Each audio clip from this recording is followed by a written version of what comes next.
Very good. So let's begin, guys. So today is, for some of you, it's going to be a tricky lesson. Like, having taught lead methods for a number of years, I know this is a skill that lots of students struggle with, and it's because we're not familiar with the language. Okay? So that being said, we're going to really break it down into some really simple parts and build up from there. So you're in good hands. We're going to get the hang of it, and we're going to dedicate this whole lesson to exercise 3C. So it's called domain and range. And then I'm going to assume that's sort of where we're up to. I haven't seen you guys for like a week and a half, which has been a bit sad. So we had the swim carnival Tuesday. So then I'm going to come around, see how you're all travelling along, and there'll be room for us to catch up and see where we're at. So this skill, domain and range, what we're doing is we're making a statement about what the domain is and what the range is of a graph. Domain means the possible values that x can hold over the graph, and range, possible values of y.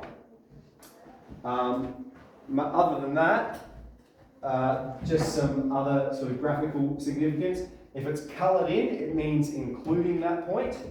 And if it's a hollow circle like this, it means up to that point, but not including it. So let's answer the domain first. And we might do the domain for all of them, and then we'll go through and do the range for all of them. Now these questions, by the way, I'm going to do it a little bit different from how I've set it out in the book, because I said we're going to do it over 3 parts, right? So these are on, this is worksheet 1.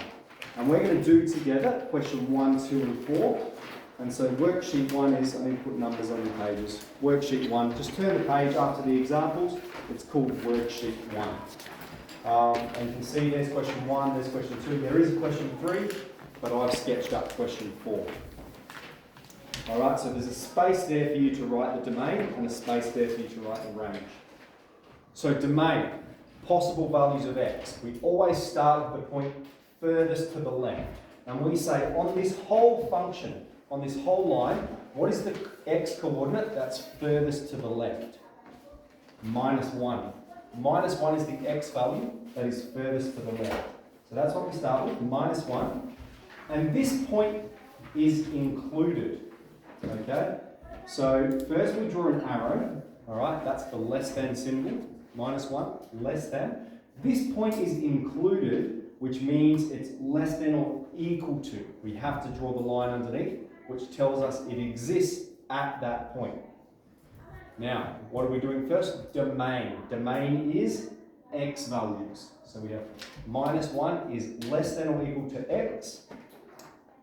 Next, we will draw another arrow, and we say, what is the point that is furthest to the right? All right, so we've said this is the point furthest to the left. What's the point furthest to the right? If you can go right as far as you possibly can, the x value furthest to the right is +4.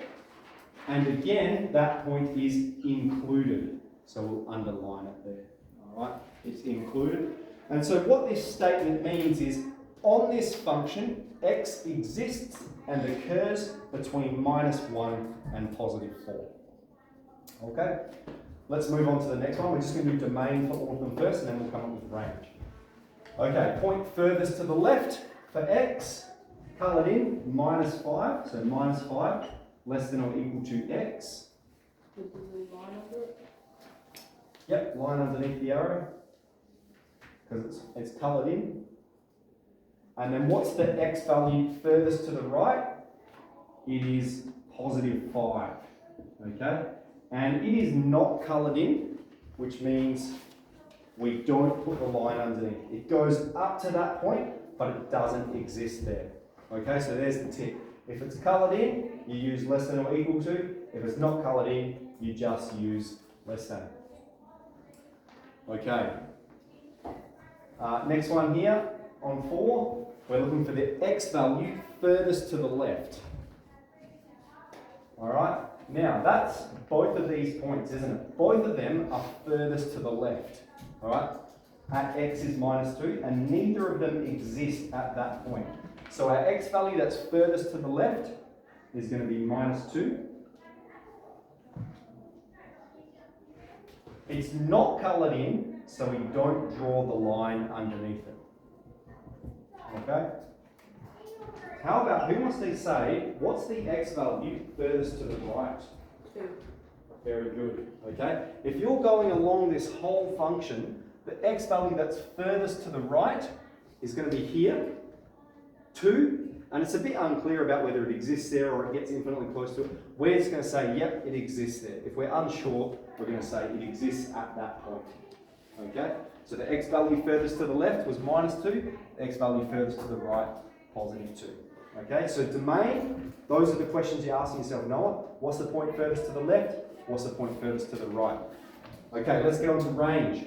Range is possible y values. And so y values go from the bottom to the top, right? And we always start down the bottom, okay? What is the lowest y value? So if we're looking along this function, the question is, what is the value of y that's closest to the ground, all right? -5. -5 is the lowest possible value of y on this function. It is included, so we'll go less than or equal to.